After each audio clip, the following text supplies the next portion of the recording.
नमस्कार दोस्तों, आइए जानते हैं रॉयल एनफील्ड की सफलता की कहानी। डुग डुग डुग जब यह आवाज कान में सुनाई देती है तो आसपास के लोगों की निगाहें खुद ब खुद पहचान लेती हैं कि बुलेट आ रही है। इसकी सवारी करना कई लोगों का सपना होता है और कई लोगों का कहना है कि गाड़ी हो तो बुलेट वरना ना हो।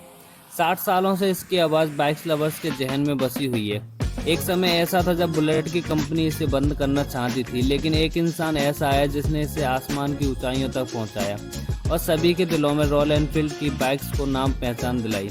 दरअसल बुलेट ब्रिटिश आर्मी के लिए बनकर तैयार हुई थी, जिसके बाद बुलेट को रशियन सरकार ने अपनी आर्मी के लिए भी खरीदा, लेकिन कुछ समय बाद यह कंपनी दिवालिया हो गई।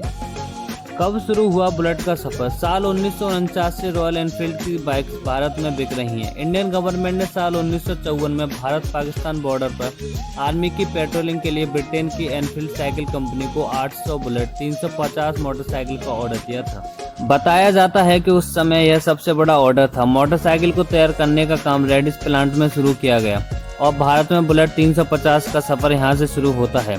फिर साल 1955 में ब्रिटेन की कंपनी रेडिस ने भारत में स्थित मद्रास मोटर के साथ मिलकर बुलेट 355 सीसी असेंबल करने के लिए एनफील्ड इंडिया कंपनी बनाई, लेकिन इसका मालिकाना हक तो ब्रिटेन के पास ही था।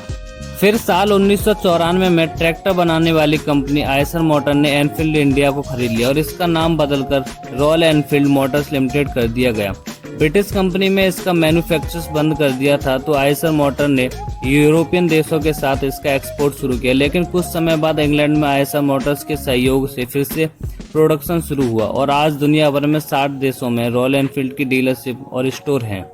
एक समय ऐसा आया रॉयल एनफील्ड दिवालिया होने की कगार पर थी। लगभग इसे बंद करने की पूरी तरह नौबत आ गई थी, लेकिन जनवरी 2004 में ट्रैक्टर बनाने वाली आयसर कंपनी के मालिक विक्रम लाल के बेटे सिद्धार्थ लाल ने इसकी कमान संभाली और आयसर मोटर के सीईओ बने। उस वक्त कंपनी लगभग 15 तरह के अन्य बिजनेस देख रही थी, लेकिन सिद्धार्थ के बड़े फैसले लेते हुए 13 बिजनेस को बंद किया और पूरा ध्यान रॉयल एनफील्ड पर लगाया गया। सबसे पहले उन्होंने जयपुर स्थित रॉयल एनफील्ड का प्लांट बंद किया, सभी तरह के डीलर डिस्काउंट खत्म किया, एनफील्ड की पॉपुलैरिटी को बढ़ाने के लिए मार्केट और रिटेल आउटलेट्स पर फोकस किया, कस्टमर्स के बेहतर एक्सपीरियंस के लिए आउटलेट्स की शुरुआत की। सिद्धार्थ ने कहा कि दूसरे फील्ड में उतरने से बढ़िया है कि इसी फील्ड में अच्छे से काम किया जाए। अगर इस मोटरसाइकिल को कोई मार्केट भी नहीं है तो इसे हमें बनाना है, फिर चाहे इसे बनाने में 10 ही साल क्यों ना लग जाए। सिद्धार्थ ने हार्ले डेविडसन के पूर्व मैनेजर रोड रोप्स को लाए और नॉर्थ अमेरिका का प्रेसिडेंट नियुक्त किया। इसके अलावा दुकाटी में काम करने वाले डिजाइनर पीरे ट्रेब्रांच को अपने साथ जोड़ा।